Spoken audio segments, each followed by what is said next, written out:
Alors, ils n'ont pas tout à fait suivi le même cursus universitaire que François Barouin, mais ils ont de l'énergie à revendre. Les jeunes que vous allez découvrir étaient il y a quelques mois en situation d'échec scolaire.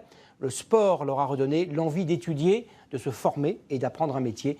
Thierry Coiffier, Julien Deniel et Jimmy Abdou ont rencontré au Creusot des élèves parfois dissipés, mais très déterminés. En fait, il faut que tu mettes le premier repère à une certaine hauteur. Ce jour-là, cours théorique de tir à l'arc pour les 12 stagiaires de l'association Creusot Défi 2000. C'est vrai, t'as fait la petite mèche là, tout ça. La concentration n'est pas toujours maximale. Il faut le faire, je le fais, mais je préfère VTT ou basket, tout ça.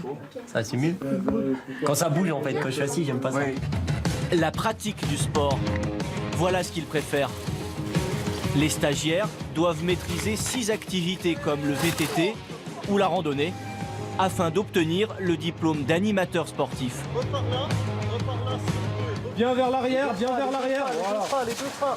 La pratique du sport leur permet vraiment de reprendre confiance en eux et voilà, de pouvoir espérer obtenir le diplôme et trouver un job par la suite. Avant, j'étais en production mécanique, en usine. C'est pas trop ça, il n'y a pas de joie de vivre. Là, je suis dans la nature, j'aime ce que je fais, c'est passionnel. Le sport, moi, c'est toute ma vie, donc voilà.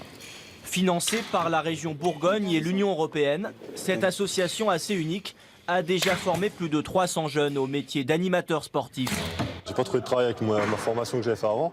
Donc du coup, forcément, il y a un moment, on ne peut pas rester à rien faire. Il faut faire quelque chose, il faut bouger. L'école, bon, ils n'ont pas forcément accroché. Et bon, c'est vrai que là, ils arrivent à un certain âge où ils veulent rentrer dans la vie active. Et bon, c'est vrai que le diplôme pourrait leur permettre après de voler de leurs propres ailes, quoi. On va faire un petit échauffement. Encadrer une activité sportive dans un centre de vacances ou de loisirs, cela s'apprend. Les formateurs de l'association évaluent la prestation d'Antonin. Là, il est un peu trop statique encore. Il reste trop dans son coin, donc dans le couloir du fond. Une fois par semaine, les stagiaires intègrent le monde professionnel. Un centre de loisirs pour Amel. Vous connaissez tous l'épervier quand même? Non. Tous les ans, on les voit évoluer, on les voit partir. Il y en a qui reviennent travailler chez nous. Et oui, ça se passe bien, on les reprend. Dans 6 mois, en cas d'obtention du diplôme, Amel devrait rapidement trouver du travail, comme l'ont fait avant elle tous les stagiaires des années précédentes.